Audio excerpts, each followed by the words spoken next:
Explore Hyderabad exclusive temple jewelry exhibition Nakshi Mela at Varahi Silver Jewelry KPHP.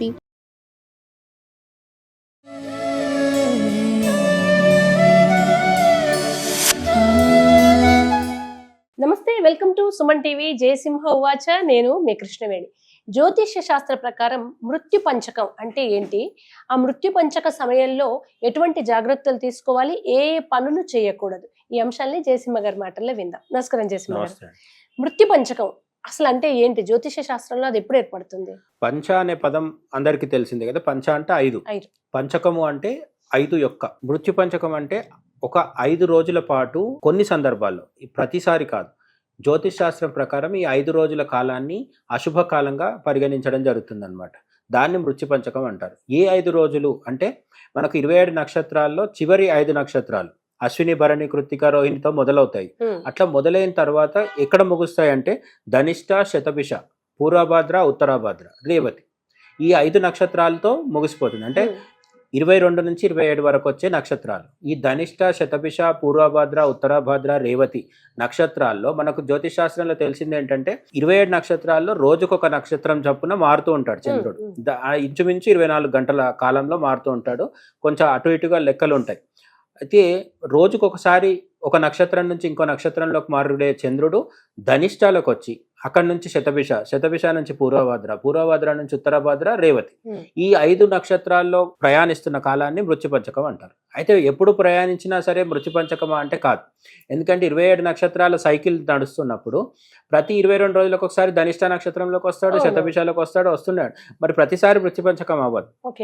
ఎప్పుడు అవుతుంది అంటే ఈ మృత్యుపంచకం శనివారంతో మొదలవ్వాలి. అంటే ఇప్పుడు మొదట ఆ నక్షత్రం శనివారం రోజు స్టార్ట్ అవ్వాలి. ఈ మృత్యుపంచకం అని మనం చెప్పుకున్న 5 నక్షత్రాలు ఏవైతే ఉన్నాయో 5 నక్షత్రాల ప్రయాణాన్ని, దాదాపు 5 రోజుల ప్రయాణాన్ని చంద్రుడు శనివారం రోజు ప్రారంభిస్తే, అంటే శనివారం, ఆదివారం, సోమ, మంగళ, ఈ విధంగా 5 రోజుల పాటు ధనిష్ట, శతభిష, పూర్వభాద్ర, ఉత్తరాభాద్ర, రేవతి నక్షత్రాల్లో చంద్రుడు ప్రయాణిస్తే దాన్ని మృత్యుపంచకం అంటారు. ఈ మృత్యుపంచకం ఎందుకు అంటున్నారంటే ఇది అశుభ ఫలితాలను ఇస్తుంది అని చెప్తారు అనమాట.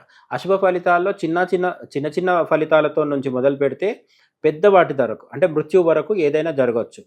ఆ రోజు మనం పెట్టుకున్న కార్యక్రమాన్ని బట్టి మనకు ఎదురయ్యే సంఘటనలు, అనుభవాలు ఇవన్నీ ఆధారపడి ఉంటాయి. రెండోది హిందూ సనాతన ధర్మంలో చివరాఖరికి వచ్చేది ఏంటంటే కర్మ సిద్ధాంతం వస్తుంది.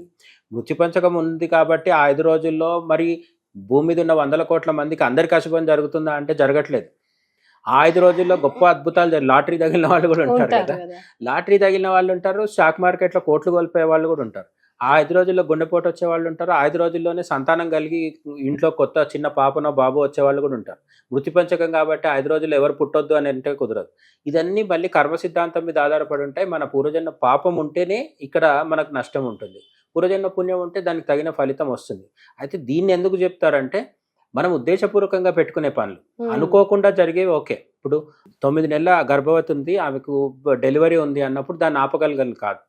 కానీ పుట్టిన పాపకో బాబుకో పేరు పెట్టాలా వద్దా అనేది ఆలోచించుకున్నప్పుడు ఆపగలిగేది. పెళ్లి, ఉపనయనం, ఇవన్నీ మనము ఉద్దేశపూర్వకంగా ముందే ప్లాన్ చేసుకొని ముహూర్తం పెట్టుకొని చేసుకునేవి కాబట్టి అట్లాంటివి. అలాగే ప్రయాణాలు, ఏదైనా ప్రయాణాలు చేసేది ఉంటే కూడా మనం ఇటువంటి సమయం ఈ మృత్యుపంచకం టైంలో చేయకూడదు అని జ్యోతిష్యం చెప్తుంది అన్నమాట. కొత్త పనులకు విరామం ఇవ్వాలి. ఈ 5 రోజుల పాటు కొత్త రకమైన పనులు ఏవి అంటే పెళ్లిళ్ళు, గృహప్రవేశము, భూమి పూజ, ఇటువంటి శుభకార్యాలన్నీ కూడా ఈ 5 రోజుల్లో చేయరు. సాధారణంగా ఇవి మామూలు జనబాహుల్యానికి తెలియనప్పటికీ పండితుల దగ్గరికి వెళ్ళి, పూజారులు, అర్చకుల దగ్గరికి వెళ్ళి ముహూర్తం పెట్టమన్నప్పుడు ఆటోమేటిక్గా వాళ్ళు ఈ 5 రోజుల్లో పెట్టరు. అది చూసుకొనే పెడతారు వాళ్ళు. కొంత తెలిసిన వాళ్ళు అయితే, తెలియని మేధావులు ఎవరన్నా ఉంటే చెప్పలేము. అట్లనే దక్షిణ దిశకు ప్రయాణం చేయకూడదు. మనం ఉన్న చోటు నుంచి దక్షిణ దిశకు ప్రయాణం చేయకూడదు. దక్షిణకు దిక్కుకు యముడు దిక్పాలకుడు కాబట్టి అది మృత్యువుకి సంకేతం కాబట్టి అటువైపు వెళ్ళొద్దు ఈ 5 రోజుల్లో అని చెప్తారు. అట్లనే పూర్వకాలంలో ఇంట్లో వండుకోవడానికి కూడా కలప తీసుకొచ్చారు. చెట్లు, కట్టెలు తీసుకొని వచ్చి వండుకునేవాళ్ళు కదా. ఆ తీసుకురావడానికి అడవికి వెళ్ళేవాడు, దగ్గరలో ఉన్న అడవికో ఎక్కడికో వెళ్ళేవాళ్ళు, లేదంటే కొనేవాళ్ళు. ఇవి కూడా చేయొద్దని చెప్తారు. ఈ మధ్యకాలం ఇప్పుడంటే మనం కలప వాడట్లేదు కాబట్టి గ్యాస్ కొనుక్కోవద్దా? గ్యాస్ అంటే గ్యాస్ కూడా కొనుక్కోవద్దా అంటే ఇప్పుడున్న యుద్ధ వాతావరణంలో గ్యాస్ వచ్చేదే గొప్ప. ఆ రోజు వద్దని పంపించేసేవాడు రాను మళ్ళీ. అందుకని సిలిండర్ వచ్చిన తర్వాత దాన్ని బిగించుకోవచ్చా, ఇవన్నీ టెక్నికల్ ప్రాబ్లమ్. బహుశా వాళ్ళ చెప్పడానికి అప్పట్లో అడవికి వెళ్లే వాళ్ళు కట్టెలు కనుక జంతువుల బారిన పడడము, మరణం సంభవించడము, అంటే ఏవైనా ప్రమాదం కట్టెలు ఉండొచ్చు. మంటతో సంబంధించినవి కాబట్టి నేరుగా మంటతో హ్యాండిల్ చేయాలి కాబట్టి అవును. వద్దని చెప్పేవాళ్ళు. ఇప్పుడు అటువంటి ప్రమాదాలు తగ్గినాయి, కానీ గ్యాస్ సిలిండర్తో కూడా జాగ్రత్తగా ఉండాలి.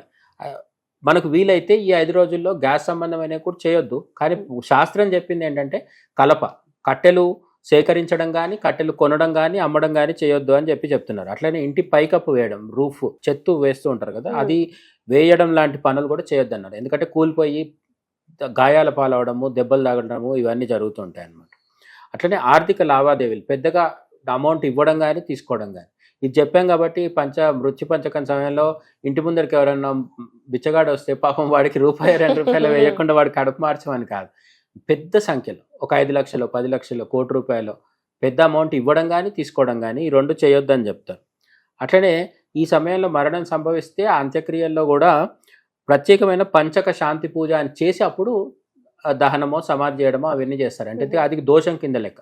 పుట్టినప్పుడు మూలా నక్షత్రం, జ్యేష్ఠ నక్షత్రం అయితే ఎట్లయితే శాంతి చేస్తారో, చనిపోయినప్పుడు కూడా ఈ మృత్యు పంచకంలో చనిపోయిన వాళ్ళకి పంచక శాంతి పూజ అని చెప్పి చేస్తారనమాట. ఈ సమయంలో ప్రమాదాలు, యాక్సిడెంట్ జరిగే అవకాశం ఉంది కాబట్టి జాగ్రత్తగా ఉండాలని కూడా శాస్త్రం చెప్తుంది అనమాట. ఈ పరిహారానికి, దోషం పోవడానికి పరిహారం ఏంటి అన్నప్పుడు పండితుల దగ్గరికి వెళ్ళి తీవ్రమైన దోషం ఉన్నప్పుడు శాంతి చేయించుకోవడం అనేది ఫస్ట్ చెప్పేది.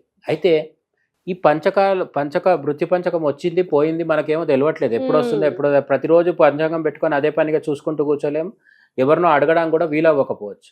అందుకని శాస్త్రం ఏం చెప్తుందంటే ప్రతిరోజు హనుమంతుడినో శివుడినో దర్శనం చేసుకోండి అని చెప్తుంది. అది సర్వరోగ నివారణ. ఎందుకంటే మనకు అనారోగ్యం వచ్చినాక మందు వేసుకోవడం కంటే అనారోగ్యం రాకముందు వ్యాయామం చేయడం మంచిది. అట్లా ఆ క్యూర్ ఏంటి అంటే భగవద్ ఆరాధన. దేవుణ్ణి నమ్ముకున్న వాడికి మిగతా అన్ని కూడా తర్వాతే ఏదొచ్చినా సరే చూసుకుంటారు. అమ్మవారో శివుడో. ప్రధానంగా ఈ మృత్యు పంచక దోషం ఉండకూడదంటే ప్రతినిత్యం ఆ 5 రోజుల్లో కూడా హనుమదారాధన, శివారాధన తప్పకుండా చేయాలి. Thank you so much. నమస్తే.